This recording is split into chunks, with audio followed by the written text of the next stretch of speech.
anda la idea generalizada ya casi de que el salario mínimo este mes llegue a 98.15.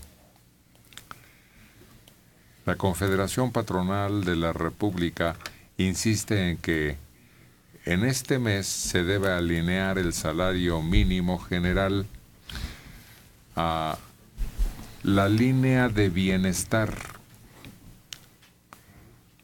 98.15 diariamente. Pues parece que ya estamos a punto de llegar a esa cifra para cubrir la canasta alimentaria. Vamos a ver qué toques faltan para que se eleve a esa cifra. Ojalá, pero hay que recordar siempre que los comerciantes están tan atentos que ya están reaccionando antes de que se aplique. Lo malo es que esto yo dudo que sea producto de la lucha obrera o de la magnanimidad de los patrones, sino más bien es una exigencia para el Tratado de Libre Comercio de los países extranjeros que han dicho que una forma de hacer dumping es pagando muy pocos salarios aquí en México. Entonces esto es producto de presiones extranjeras, yo creo. Pero finalmente el salario mínimo no es el que rige en las grandes empresas que se someten a contratos colectivos y acuerdos de salario en los mismos. Entonces, el subir el salario mínimo no implica que suba un solo salario de ningún obrero de México, que en general está bajo contratos de sindicatos y están por encima del salario mínimo. Es que vivimos una situación muy extraña. A pesar de ser la cifra oficial, no se aplica, no se acepta en la práctica diaria. Ya no lo vemos. No hay quien acepte trabajar por una cantidad así porque para nada le alcanza, ni siquiera para pasajes. Generalmente tienen, de manera general ahora otros, pero por ejemplo los vendedores en tienda, nominalmente tienen salario mínimo, pero tienen salarios más altos por las comisiones de venta. Y eso es lo que hacen muchas empresas. Otorgan el salario mínimo, pero tienen ingresos superiores, a veces muy superiores, por comisiones de venta o comisiones o propinas. En el caso de meseras, su salario es salario mínimo, pero reciben 3 o 4 veces eso por las propinas. O sea, es nada más una referencia, sí. No es que sea como se está pagando realmente. Y sí fue una de las exigencias del Tratado de Libre Comercio, porque dicen que hay mucha disparidad en el poder adquisitivo, por ejemplo, de ciudadanos canadienses, ciudadanos estadounidenses, y con respecto al mexicano, la desproporción es muy marcada. Entonces, una de las exigencias que ponen los que están negociando este tratado es que se mejoren los sueldos en México, que haya más poder adquisitivo de algún modo.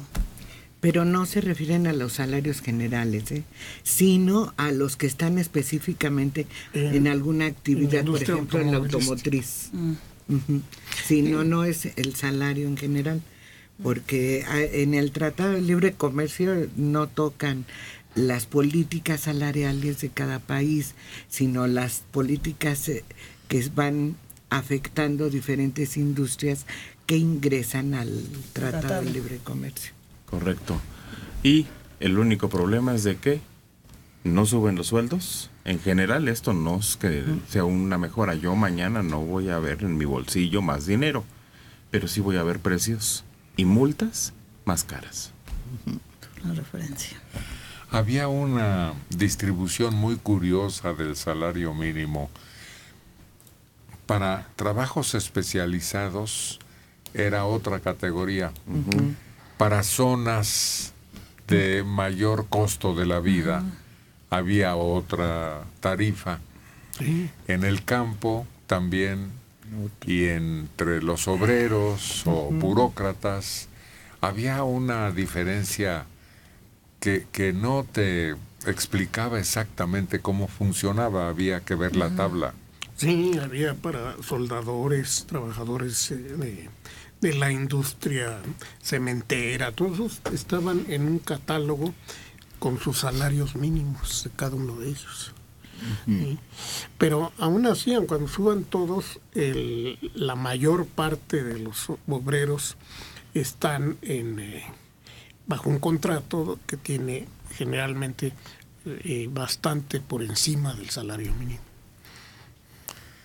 Eso ha impactado en la economía general del país porque prefieres ponerte a vender cualquier cháchara y entonces crece la comercialización informal de una manera asombrosa.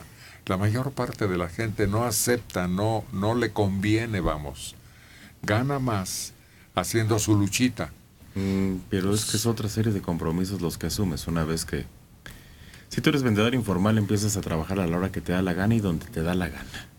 Y eso nos encanta a los mexicanos. Y si tú tienes un salario y un contrato, tienes que entrar a determinada hora, desplazarte a cierto lugar, cumplir con tu trabajo. Porque lo cierto es de que, mira, en este sexenio se han creado el mayor número de empleos. No hay duda de eso. Y esos salarios, aunque sean mínimos, le suben la calidad de vida a la gente, le dan oportunidad de un montón de satisfactores que de otras maneras en comercio informal no tendría. Es sorprendente los beneficios que tiene aún ganando el salario mínimo. Claro, se han hecho muchos empleos en este sexenio, la mayoría son de salario mínimo, porque los empleos de 3 a 5 salarios son menos, pero los de 5 a 7 o 5 o 7 para arriba, de esos casi ni hemos hecho. Pero lo cierto es que la iniciativa privada en México no ha cumplido su compromiso de crear suficientes fuentes de trabajo, puesto que la mayor parte de la economía mexicana permanece en la informalidad. Más o menos el 65% de todas nuestras relaciones comerciales son informales. Solamente un 35% son formales. Entonces, quien está dando trabajo a los mexicanos, desgraciadamente, es la informalidad. Y eso habría que resolverlo porque son pérdidas enormes para el Estado mexicano. Además, hay grupos, por ejemplo, los trabajadores de limpieza, que no son empleados de las empresas donde laboran realmente, sino de una empresa que los presta, pues los extra por fuera, los contratan, y esos ganan salario mínimo.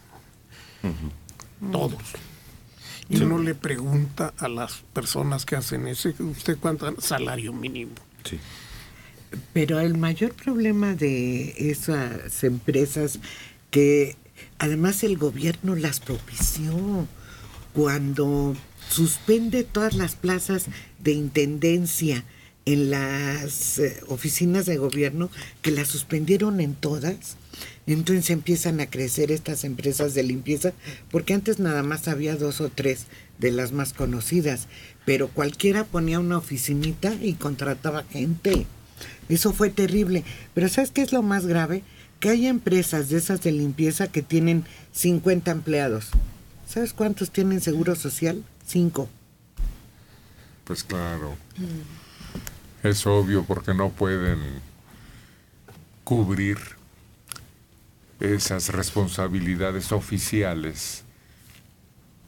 Están atadas de manos, entonces los trabajadores aceptan en esa condición tomar el puesto. Sí, los famosos outsourcing que les dicen, algo así se llama, que es para evitar relaciones laborales. Pero ha llegado al punto donde para evitar esas relaciones laborales la clase patronal propicia que sea el trabajador el que le pague a él y no ella al trabajador.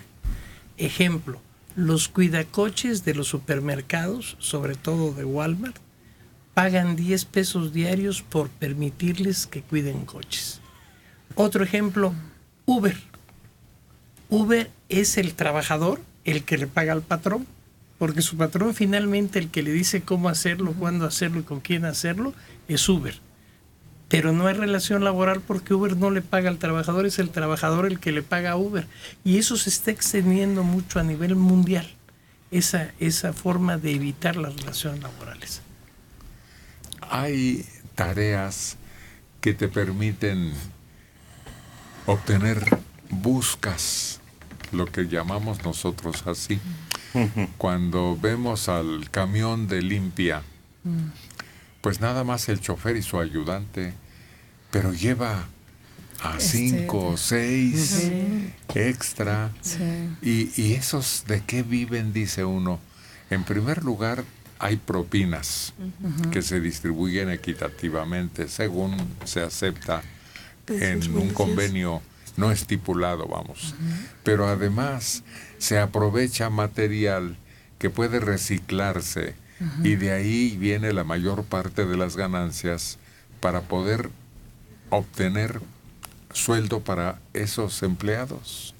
Sí, es totalmente fuera de las normas legales. Todo se está creando una estructura completa para evitar toda la legislación laboral y todos los requisitos laborales. Sí, porque esas personas que viven porque además te cobran.